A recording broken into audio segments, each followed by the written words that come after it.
आं बर्तमान बिजनी जिल्लानि आं माबायाव फैदोंमोन माने सिक्किमाव फैदोंमोन आरो इनि थाखायनो दा बर्तमान आं स्ट्रबेरियाव अमर बसुमतारी माबा स्ट्रबेरि गायनायाव फैदोंमोन आरो इनि वाटारमेलनाव थांबाय थांनानै नुबाय जे वाटारमेलन 20 बिगासो गायदो आरो स्ट्रबेरिबो तकरीबन 7-8 बिगा गायदो इयाव बहुत फल मोजां जादो बिनि थाखाय जों नायबाय अननायबो जों अनबायबो आरो इनिफ्राय जोंनि एग्रिकालचारफोराव हेल्प मोनदो आरो निजे फैयाखै लाबनानैबो गायनाय नुदो दा नुनायाव दा इनि गेजेरावनो वाटारमेलनबो जों जानो मोनबाय दा इयावनो सिगां गायदोंमोननो गायनो थाखायनो इनिफ्राय रज'नानै दा वाटारमेलन थाहैनो बायबाय बिनि थाखाय बहुत अननाय जाबाय आरो बिदि जुदि खेथि खालामोबा रायजोफोर कुनु दिन बेलेग मानसिफोर आखायाव फैसा बिनानै कुनु प्रयजन गैखाया जागोन न'खौ सामलायनो हागोन सलायनो हागोन आरो नि जानायबो सक्ति थागोन आरो इनि एलाबा भबिष्यते गामिनि मानसि नुनानै जेन आरो बिदि खेथिखौ मावो जोंनि मानसिया गरिब थायाबासिनो थानो हागोन आरो इनि थाखायनो सब खामानि मावबा मोजां जायो वाटारमेलन स्ट्रबेरि जि हायो इ खेथिखौ मावबा निजे भबिष्यते अन्धकार गैखाया मोजां जागोन दा अमर बसुमतारीया जिबायदि मावदो इबायदि जुदि गामिनि मानसिफोर सब मानसिफोर मावोब्ला कुनु असुबिदा गैखाया दा गभर्नमेन्टआ हेल्प होगासिनो दं दा आं अमर बसुमतारीखौ जों गारि गंसे होगासिनो दंमोन दा मथा-मथि सप्ताहनि गेजेराव मोनगोन दा टाटा युथ 15 এই मोनसे गारि मोनगोन दा এই गारियाव जेसे एरियायाव वाटारमेलन गायगोन इ वाटारमेलनखौ बायना लांनानै बाया जानानै बेलेगाव फाननाय थाखैनो दा गारि गंसे होनाय जागोन आरो इनि उनावबा जि वाटारमेलननि एला बा स्ट्रबेरि दं माबा माबा सब लानानै गामिनिफोरा लांनानै जे बेलेगाव फाननानै मानसिबो जा मोनजायो आरो मानसि थायो मोजां थानो हानाय बेबस्था खालामनो अर्गेनिक खामानि मावदो अर्गेनिक थाखायनो दा जोंहा खुब खामानिया मोजां जायो बिनि बे देश बिदेशनि मानसिफोर लांगासिनो दङ दा भुटानावथ' मथा-मथि इखौ पेकेट 500 थाखाखौ मोनो आरो नाइनिटेल बा इटालियाव थांबाथ' मथा-मथि 1500 मोनो फाननो हायो खिन्थु दा इबायदि जादों जे जोंनि लकेलाव फानबा गुवाहाटियाव फानबा मात्र 80 थाखासो मोनो पेकेटाव आरो जुदि भुटानाव मोनबाथ' मथा-मथि 500 थाखा मोनो बेबायदि सोलिगासिनो दं जेराव हायो फाननो बेबस्था खालामबा जायो आरो मोजाङै निजे न'खौ सामलायनो हानायनि कन्डिसन थायो दा बर्तमान एस्टिमेट होनायखौ जों बहुत सिनसियारिटि होदो जों सामलायना लायो कागजफोरखौ कमप्लिट लानानै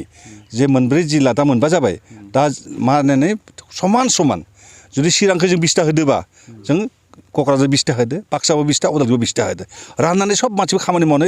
मोननो नांगो दा साना जे जों मोनाखै होनना बुंनो नाङा दा बहुत आन्दलन खालामबाय गथ'फोरा दा बिटिआर पुरन सरकाराव बिनि थाखायनो जुदि मानसिफोरखौ जों एसे खामानि मावनो साहाय्य होआबा खालामाबा असुबिदा जागोन खारन इसोरबो नांलाय खुंलाय खालामनानै जुद्ध खालामनानै दा रायजो लाबनायनि उनावबो जुदि जेबो खामानि मोनाब्ला असान्ति थायो बिनि थाखायनो सब खामानिखौ मोनथों होननानै आं सब मानसिखौ एसेबाबो होनानै सब राहा होदो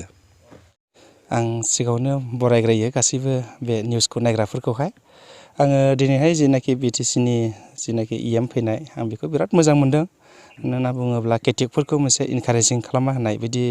मोनो बेफोरबायदि गिदिर मानसिफोर नायफैयोब्ला बेखायनो आं गोजोननाय मोनदों आरो नायफैनायनि थाखायहाय आङो थांनाय 4 बोसोर जाबाय आङो बे स्ट्रबेरिखौ गायनाया गायजेननायनिफ्राय आङो जथेस्थ' आङो नांगौ रोखोमै आङो माबाखौ मा होनो एग्रिकालचारनिफ्राय आं हेल्प मोनगासिनो दं दासिमबो मोनगासिनो दङ मावनायखौ नायफैयो बिसोर सार्भे खालामफैयो अफिसनिफ्राय डिपार्टमेन्टनिफ्राय बेनिफ्राय बिसोरो नांगौ बायदिखौ बिथांमोना आंनोहाय सहाय होगासिनो दं आरो दासिमाव फार्स्ट स्टार्टिंआवहाय 1.5 बिगा खालामदोंमोन स्ट्रबेरिखौ बेनिफ्राय वाटारमेलनखौ आङो 6 बिगा बानायदोंमोन ओमफ्राय बिनि उनावहाय आङो स्ट्रबेरिखौ आङो 3 बिगा बानायदों बेनिफ्राय देग्लायहाय आङो 6 बिगानिबो एसे बारा दं आंनिया गासैजों स्ट्रबेरिया खरसाया आङो माने 6 बिगायाव ओरैनो 5 लाखनि एसे गोजौ थांबाय 5 लाख बायदि थांबाय आरो 5 लाखनि गोजौबो थांबायबो हानासो बुंनांसिगोन माने ओरैनो दासिमावबो खरस थांलाय फैलाय जाबाय थायो नालाय ओंखायनो माने इनकामाबो दङ गैया नङा जोङो दायो बै समाव फार्स्ट जोङो फानजेननाय समाव जोङो 600 थाखा रेटआव जोङो हलसेल हरदोंमोन बेनिफ्राय दायो जों एसे माने माबाया एसे बारा ओंखारनायखाय रेटआ एसे खमायबाय 400 450 बेफोरबायदियाव दंगासिनो दं आरो दाबो थेवबाबो खहा गैया 200 थाखानि फाननो हायोबाबो जेबो लस गैया स्ट्रबेरिया